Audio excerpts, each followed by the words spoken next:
তুমি কি জানো মেন্টালি স্ট্রং হওয়া কাকে বলে? যদি এর উত্তর না হয়ে থাকে তাহলে এই ঘটনাটাকে ধ্যান দিয়ে শোনো। ইনি হলেন থমাস এডিসন, যিনি লাইট বাল্বের আবিষ্কার করেছেন। তো 9 ডিসেম্বর 1914-এ থমাস এডিসনের 10টি প্রয়োগশালায় আগুন লেগে যায়। আর তার গ্রামবাসীরা এই ঘটনাটাকে দেখার পর তার ঘরের সামনে এসে থমাসকে জোর গলায় ডাকতে শুরু করে। তো এডিসন বাইরের আওয়াজ শুনে দরজাটাকে খোলে।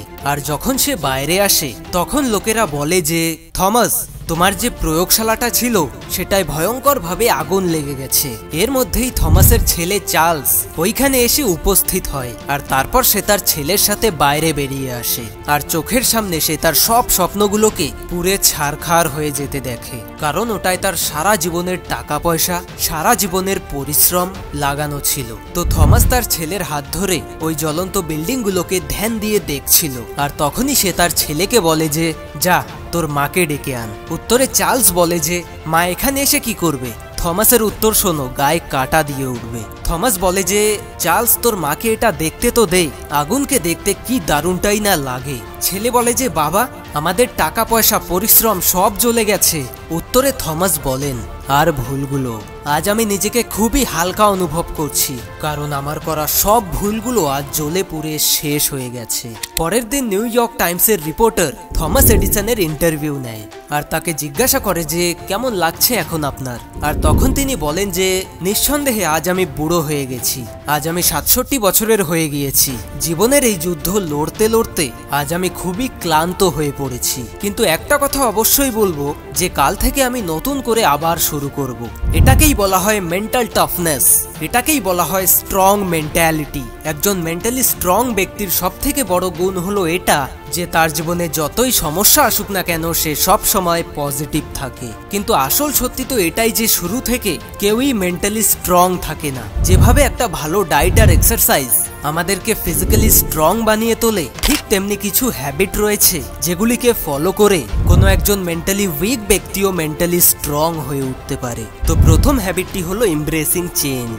ঈগল হলো একমাত্র এমন একটি পাখি যে কিনা 70 বছর পর্যন্ত বেঁচে থাকতে পারে। কিন্তু 70 বছর বেঁচে থাকার জন্য প্রত্যেকটি ঈগলকে একটা খুব কঠিন ডিসিশন নিতে হয়, কারণ 40 বছর জীবিত থাকার পর একটা ঈগলের পায়ের নখগুলো ক্ষয় হয়ে যায়, যার কারণে সহজে সে কোনো শিকারকে ধরতে পারে না। তার ঠোঁট সামনের দিকে খুব বেশি বেন্ড হয়ে যায়, যার কারণে সে তার শিকারগুলোকে মারতে পারে না। এমনকি তার গায়ের পালকগুলো পরিমাণের থেকে বেশি ভারী হয়ে যায়, যার কারণে তাকে উড়তে অসুবিধা হয়।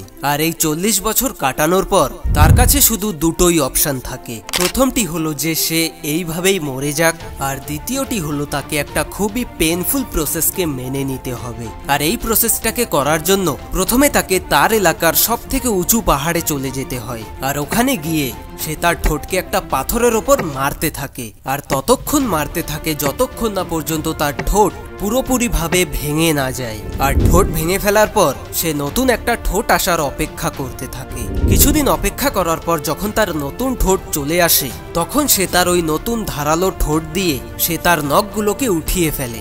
আর তারপর আবারও সে তার নতুন নখ আসার অপেক্ষা করতে থাকে। কিছুদিন অপেক্ষা করার পর যখন তার নতুন তীক্ষ্ণ নখগুলো চলে আসে তখন সে তার নখ আর ঠোঁট দিয়ে তার গায়ের ভারী পালকগুলোকে উঠিয়ে ফেলে। আর তারপর আবারও সে তার নতুন পালকগুলোর আসার অপেক্ষা করতে থাকে।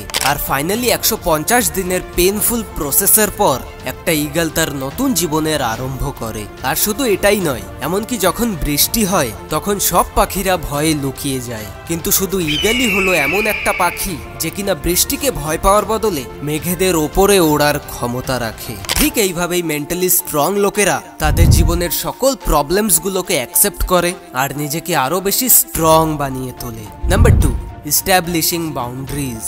মনে করে দেখো, লাস্টবার এমন কবে হয়েছিল যে তোমাকে এমন কোনো একটা কাজ করতে হয়েছিল যার কারণে তোমার সব প্ল্যান নষ্ট হয়ে গিয়েছিল, আর পরে তোমার রিগ্রেট হয় যে ওই কাজটা যদি আমি না করতাম তাহলে হয়তো বাকি কাজগুলোকে আমি ঠিকভাবে করতে পারতাম। তখন যদি আমি এটা না করতাম, ওটা না করতাম, তাহলে আমি এটা করতে পারতাম। যদি প্রায় তোমার সাথে এমনটা হয়ে থাকে তাহলে এটা শুনে হয়তো তুমি দুঃখী হবে যে তুমি মেন্টালি খুবই দুর্বল, কারণ একজন মেন্টালি স্ট্রং ব্যক্তি ভালোভাবে এটা জানে যে তাকে কোন কাজের জন্য হ্যাঁ বলতে হবে আর কোন কাজের জন্য না, তাকে কাদের মধ্যে থাকা উচিত আর কাদের মধ্যে না, তার কি খাওয়া উচিত আর কি খাওয়া উচিত না। একজন মেন্টালি স্ট্রং ব্যক্তির খুব ভালোভাবে এই জিনিসগুলোকে জানা থাকে, অর্থাৎ একজন মেন্টালি স্ট্রং ব্যক্তি খুবই সিলেক্টিভ হয়ে থাকে। তৃতীয় হ্যাবিটটি হলো পাওয়ার অফ স্যাক্রিফাইস। যে সকল লোকেদের মধ্যে হিউম্যান সাইকোলজির নলেজ রয়েছে তারা খুব ভালো করে এটা জানে যে বলিদান সহনশীলতা তৈরি করে, সহনশীলতা শক্তি তৈরি করে, শক্তি ক্ষমতা তৈরি করে, আর ক্ষমতা উদ্দেশ্য তৈরি করে। এই জিনিসটার সব থেকে ভালো এক্সাম্পল হলো বিরাট কোহলি। 2017-তে আমি একটা আর্টিকেল পড়ি আর ওটাই এটা বলা হয়েছিল যে বিরাট কোহলি নাকি ছোটবেলা থেকেই একটা ফুডি ছিল। বিরিয়ানি, চিকেন, মাটন এইসব খাবারগুলোকে সে খুব বেশি পছন্দ করত। কিন্তু আজ যদি আমরা তার ডায়েটকে দেখি তাহলে জানা যায় যে চিকেন মাটন খাওয়া তো দূরের কথা, সে তার চায়ে চিনি পর্যন্ত খায় না। ডিসিপ্লিন আর স্যাক্রিফাইস তার জীবনের খুব বড় একটা উপাদান। আর সত্যি তো এটাই যে স্যাক্রিফাইস না করলে জীবনে কিচ্ছু পাওয়া যায় না। এখানে স্যাক্রিফাইস তোমার ব্যাড অ্যাডিকশনের হতে পারে, জাঙ্ক ফুডের হতে পারে, অথবা তোমার সোশ্যাল মিডিয়ার। স্যাক্রিফাইস তো তোমাকে করতেই হবে। আর মেন্টালি স্ট্রং লোকেরা এই স্যাক্রিফাইস গুলোকে করতে কখনো ভয় পায় না। ফোর্থ হ্যাবিটটি হলো এমব্রেসিং ফেলিয়ার অ্যান্ড মিস্টেকস।